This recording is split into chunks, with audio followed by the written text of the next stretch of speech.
Good morning student. आज हम 7th class में सामाजिक में पार्ट 3 दक्षिण और भारत में राजनीतिक विकास, ये इतिहास का जो चैप्टर है इसमें दक्षिण भारत में राजनीतिक विकास टॉपिक है चोल सरकार एवं उनकी प्रमुख विशेषताएं। चोल सरकार एवं उनके प्रमुख विशेषताएं।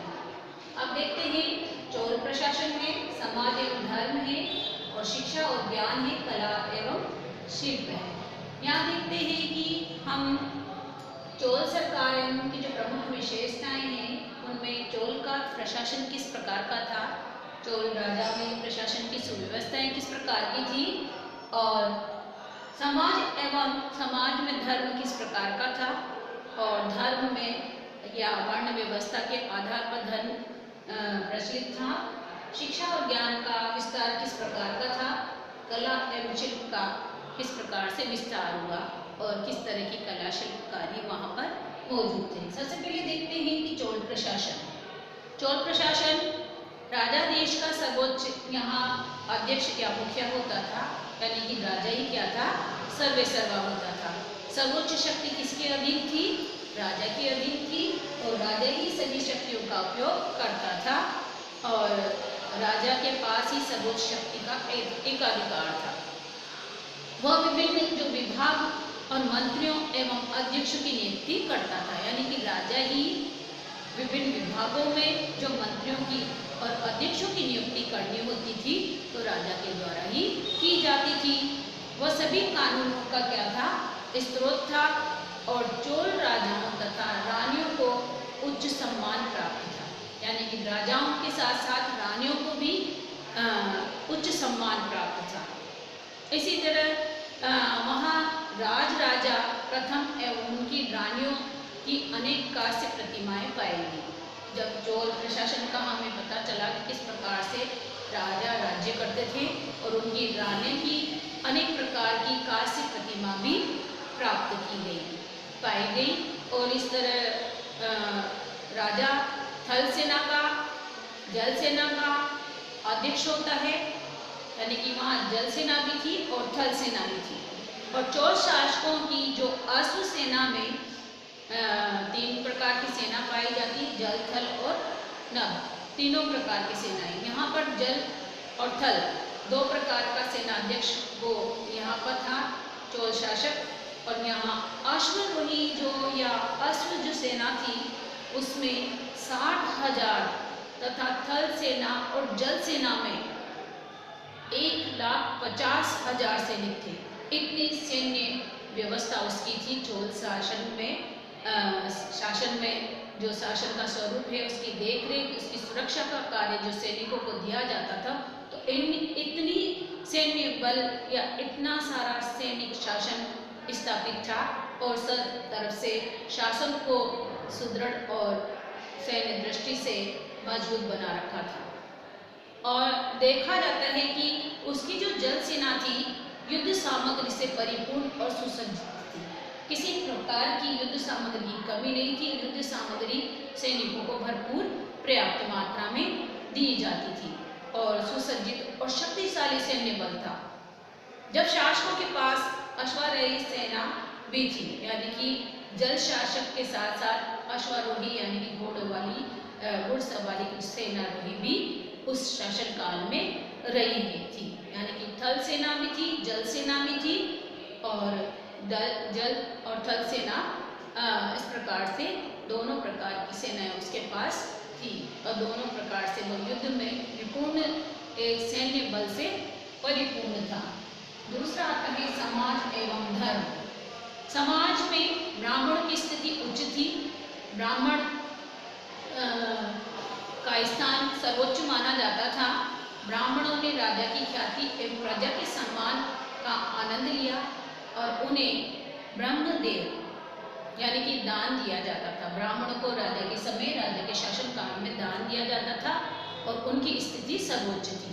वहाँ पर उस समय चोल शासन में वर्ण व्यवस्था व्याप्त थी और वर्ण के हिसाब से ब्राह्मणों की स्थिति सर्वोच्च थी, और व्यापारियों और शिल्पकारों को कर्मचारियों एवं अधिकारों से अधिक सम्मान मिलता था।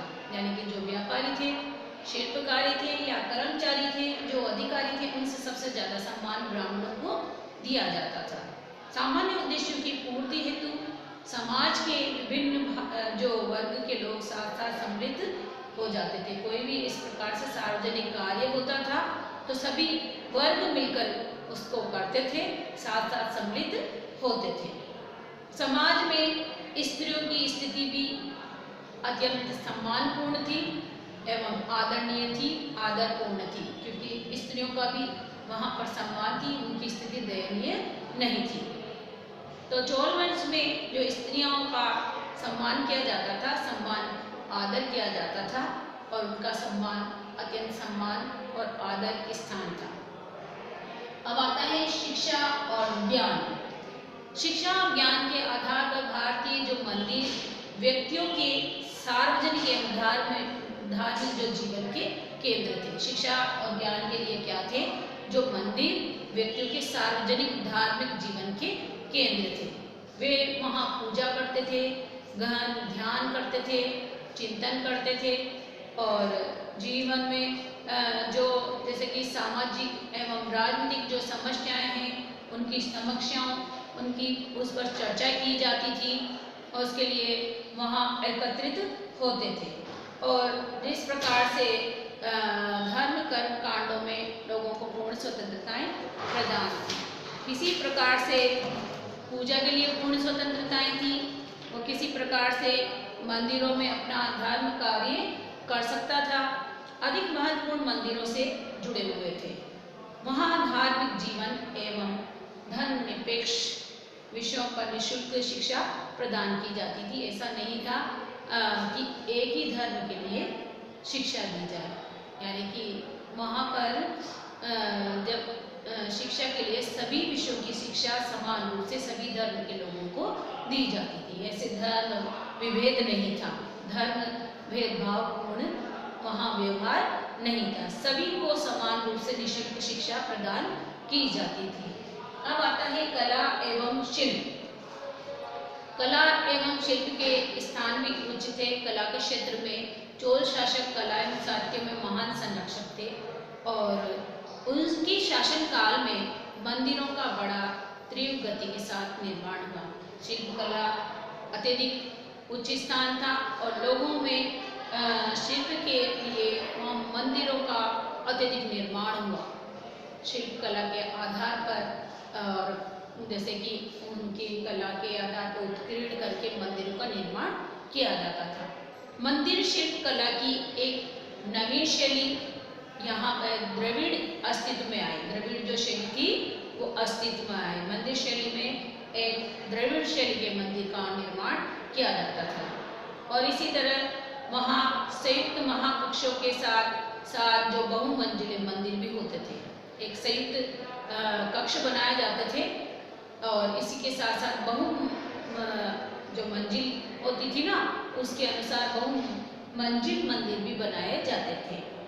तो जैसे कि मंदिरों को स्तंभ युक्त विशाल एवं हॉल निर्माण पर एक विशेष बल दिया जाता था। जैसे कि क्या होता था तो मंदिर बनाने के लिए एक जैसे कि होल नुमा होते थे और इस तरह स्तंभ बनाए जाते थे बीच बीच में उनको टिकाने के लिए। तो स्तंभ युक्त विशाल होल नुमा मंदिरों का निर्माण किए जाते थे। तो देखा जाता है कि चोल जो शासक थे कला एवं साहित्य में महान निपुण थे और इस तरह कला के क्षेत्र में और शिल्प कला के क्षेत्र में मंदिरों का काफी निर्माण हुआ, मंदिरों से जुड़ा हुआ था। तो चोल सरकार में उसकी जो प्रमुख विशेषताओं में शासन का भी महत्व था, समाज एवं धर्म का अत्यधिक महत्व था, शिक्षा और ज्ञान का काफी लोगों में ज्ञान का विकास हुआ और कला के क्षेत्र में और शिल्प कला के क्षेत्र में भी काफी विकास हुआ।